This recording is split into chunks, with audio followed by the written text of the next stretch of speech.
तो 1:30 बजे पिटीशन को जो है दायर किया जाता है और 3:30 बजे आदेश जारी किया जाता है। और पिटीशन और आदेश के बीच में ये जो कानून है सीपीसी, इस कानून का उल्लंघन किया जाता है।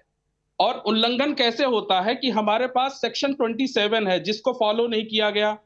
हमारे पास ऑर्डर 5 रूल 1 है जिसको फॉलो नहीं किया गया और ऑर्डर 8 और रूल 1 है जिसको फॉलो नहीं किया गया। और इतनी आनन-फानन में कोर्ट ने आदेश दे दिया। अब आप आश्चर्य देखिए कि वहां पर राजस्व की भी टीम मौजूद है, जिला प्रशासन की भी टीम मौजूद है, पुलिस विभाग भी मौजूद है। इतनी जल्दी क्या थी कि 1:30 बजे का जो दायर किया गया वाद है 3:30 बजे और 6:30 बजे वहां जाकर के पूरी टीम पहुंच जाती है। और अभी विक्रम सिंह साहब से कहना चाहता हूं कि पुलिस पूरी तरह से फेल हुई, क्योंकि अगर आदेश हुआ था तो ना पुलिस की प्रॉपर बैरिकेडिंग थी, ना ही किसी। अब आप सुन लीजिए, मैं इधर उधर की बात नहीं कर रहा हूं, मैं इधर उधर की बात नहीं कर रहा हूं, कानून की बात कर रहा हूं।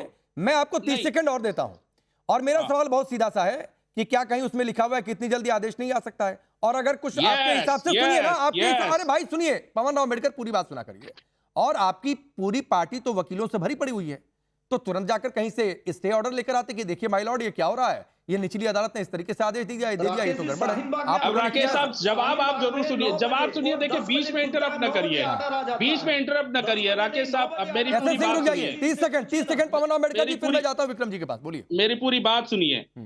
सीपीसी का जो सेक्शन है 27 कहता है कि सम्मन इशू किया जाएगा और वहां से डिपेंडेंट के माध्यम से वो जो है उसका जवाब लिया जाएगा। ठीक 1:30 बजे, अब आप पूरी बात सुन लीजिए, 1:30 बजे अगर बात दायर किया जा रहा है और 3:30 बजे बिना किसी आंसर के, बिना किसी डिफेंडेंट के सम्मन किया गया है। सम्मन डिफेंडेंट इसमें कौन था? Government of India, Uttar Pradesh की गवर्नमेंट है और साथ ही साथ जामा मस्जिद की लोग हैं, उनके ऊपर जो है वो डिपेंडेंट है। क्या इस सीपीसी का कानून का इस देश की न्यायपालिका ने जो है उल्लंघन किया है या नहीं किया है? ठीक है, मैं पूछ लेता हूं। दूसरा नियम पवन राव पूछ लेता हूं, पवन भाई पूछ लेता हूं। विक्रम जी, जो बात पवन राव अम्बेडकर ने कही है सर, आप इस पर क्लैरिफाई करिए, जो वो कह रहे हैं क्या वो सही है या उसमें कोई गुंजाइश है, लूपहोल है कुछ? देखिए, डॉक्टर अंबेडकर जी ने जो बातें कही है पूरी तरीके से न्यायोचित है, न्याय संगत है, तर्क संगत है। लेकिन कोर्ट के प्रत्येक न्यायालय के कुछ एकाधिकार भी होते हैं, कुछ विशेषाधिकार भी होते हैं, और किन परिस्थितियों में न्यायालय ने ये आदेश दिया है ये भी विचारणीय है। ये कोई जरूरी नहीं है, दोनों तरफ के अधिवक्ता रहते हैं। तो क्या मैं ये मान लूं कि न्यायालय ने कोई आत्मघाती निर्णय दिया? ये तो बिल्कुल अकल्पनीय है। और कुछ किताबें मेरे पास भी हैं, जरा उनके ऊपर भी गौर कर लें कि डॉक्टर अंबेडकर साहब भी लाए किताबें, मैं भी अपनी किताबें लेकर के आया हूं। लेकिन ये क्रिमिनल जूरिस्प्रूडेंस की है, सिविल की नहीं है, जो डॉक्टर अंबेडकर जी ने कही है। लेकिन ये अविश्वसनीय होगा कि न्यायालय कोई इस तरीके की विसंगति कर देगा। अनुच्छेद 142 के अंतर्गत सुप्रीम कोर्ट को, हाई कोर्ट को भी इसी तरह की कुछ आपको ऐसे विशेषाधिकार या ऐसी विकल्प न्यायालय के पास रहते हैं कि उनके द्वारा जो प्रक्रिया अपनाई गई है, हो सकता है कि हम उन क्लॉजेस को, उन सेक्शंस को हमने इंटरप्रेट या अध्ययन नहीं किया है, लेकिन कोर्ट ने कोई ऐसी त्रुटि की है। तो ये त्रुटि आज हम कह रहे हैं, जबकि ये मामला बहुत पुराना हो गया है। अगर ये त्रुटि होती राकेश जी, तो ये उसी दिन न्यायालय के नोटिस में या हाईकोर्ट में चला जाता। आपने सही कहा, हमारे इतने विद्वान पैनलिस्ट, इतने विद्वान अधिवक्ता हैं, वो इसमें हस्तक्षेप ठीक है सर, मैं आऊंगा चंद्रमोहन जी। मैं ब्रेक के बाद भी अभी बता दूं कि ये डिबेट जारी रहेगी। पवन राव अम्बेडकर, फिर मैं आपके पास आऊंगा, बीच में ब्रेक भी हमें लेना होगा। चंद्रमोहन शर्मा जी, आपकी पार्टी से राहुल गांधी ने भी सोशल मीडिया पर लिखा, प्रियंका गांधी ने भी लिखा, इमरान मसूद भी कह रहे हैं कि प्रायोजित है। सर सब ठीक है, लेकिन पत्थरबाजों पर क्यों नहीं बोल पाते हैं? ऐसी कौन सी मजबूरी है कि जो स्टोन पेल्टिंग कर रहे हैं उन पर खामोशी हो जाती है? देखिए राकेश भाई, प्रश्न ये इसलिए होता है कि पत्थरबाजों पे क्यों नहीं बोल पाते, ये आप पूछ रहे हो, लेकिन बोल पत्थरबाजों के अगेंस्ट कौन रहा है ये आपको समझना है। क्योंकि भाजपा सर्वे करवाना चाहती है, ना ही पर सर्वे को रोकना चाहती है। भाजपा ना ही दंगा को रोकना चाहती है, सिर्फ देश का भाईचारा खराब करना चाहती है। क्यों? क्योंकि तुष्टीकरण होगा तो उस तुष्टीकरण का फायदा किसको होगा? भाजपा को होगा। और नुकसान किसको होगा? विपक्ष को होगा। क्योंकि अगर विपक्ष देश के 145 करोड़ जनमानस के लिए अगर एक धर्म के प्रति अपनी बात रखेगा, तो कुछ बुद्धिजीवी और पार्टी के, भाजपा के संजीदा लोग कहेंगे कि मुस्लिम तुष्टीकरण कर रहे हैं। अरे अगर मुस्लिमों के प्रति, अपने देश के नागरिकों के बारे में अगर कोई बात कह के पूछना अपराध है, तो उसका फायदा भाजपा को क्यों? फिर भाजपा को क्यों मिलता है? और भाजपा ये बताए जून 2022 में मोहन भागवत जी ने ये क्यों कहा था कि इतिहास में क्यों जाना? ठीक है, क्यों इतिहास में तो हुआ? ठीक है ना। वो ना फिर चंद्रमोहन जी, आप हो, तारिक खान हो, पवन राव अम्बेडकर हो, मैं जब भी ये सवाल पूछ रहा हूं कि आप लोग पत्थरबाजों पर क्यों नहीं बोलते हैं, तो आप लोग चुप हो जा रहे हैं। भाई आप आए बाएं दाएं सब कुछ बोल चले जा रहे हैं, इतिहास पता नहीं क्या क्या ज्ञान आप लोगों ने दे दिया, लेकिन एक लाइन पत्थरबाज कहां से आ गए, किसने पत्थर बरसा दिया, किसने उकसा दिया, इसके पीछे कौन था, आप लोग इस पर बिल्कुल बोल नहीं पा रहे हैं।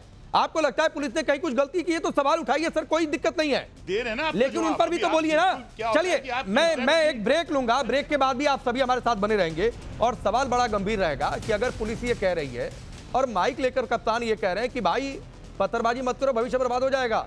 राय ड्रिल में तो ये साफ लिखा कि हंगामा गिरफ्तारी में मुनासिब चोट पहुंचा के गिरफ्तार किया जाए, उसका इस्तेमाल न करके वो नसीहत दे रहे हैं, मशवरा दे रहे हैं, अपील कर रहे हैं। अब इससे ज्यादा क्या हो सकता है? मैंने कहा ना, ये हमारे जनरेशन में काम का तौर तरीका अलग होता था, अब तौर तरीका अलग है। अब उनको परामर्श दे करके, समझा करके, उनकी नसीहत दे करके कि अपना भविष्य, क्योंकि एक दफा थाने के रिकॉर्ड में नाम आ गया तो ताजिंदगी वो पीछा नहीं छोड़ता है। ये पुराने कानून है, ये मरने के बाद हिस्ट्री शीट क्लोज की जाती है, बंद की जाती है। ये बहुत अच्छी नसीहत जिसने भी दी है, बहुत अच्छी नसीहत दी, मैं कम से कम नहीं देता। नहीं ठीक है, बहुत सही आपने बात कही है। चंद्रमोहन जी बस 30 सेकंड दे दीजिए, मैं आपको भरपूर समय दूंगा।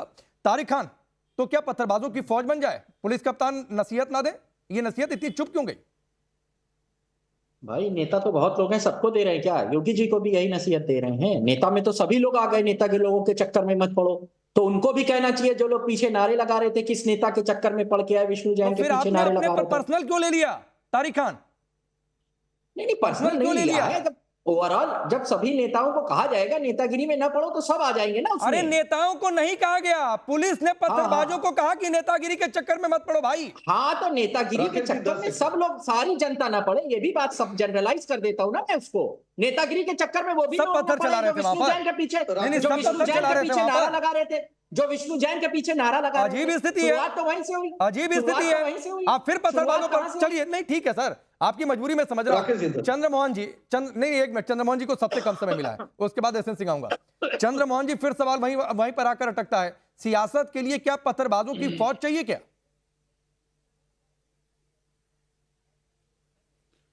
देखिए, अपनी सहूलियत के लिए जो पार्टी राजनीति करती हो, और जब एक धर्म का प्रोग्राम हो और कोई पत्थरबाज ना आए, और ठीक जैसे अभी विक्रमजीत जी पूर्व डीजीपी ने बोला कि अगर वहां नारे लगाए जा रहे थे और उसी प्रशासन का तंत्र उसको कंट्रोल ना कर पाए तो पत्थरबाज आए, उसकी सहूलियत है, क्योंकि तुष्टीकरण होगा, हिंदू मुस्लिम होगा और उनका राज चलेगा।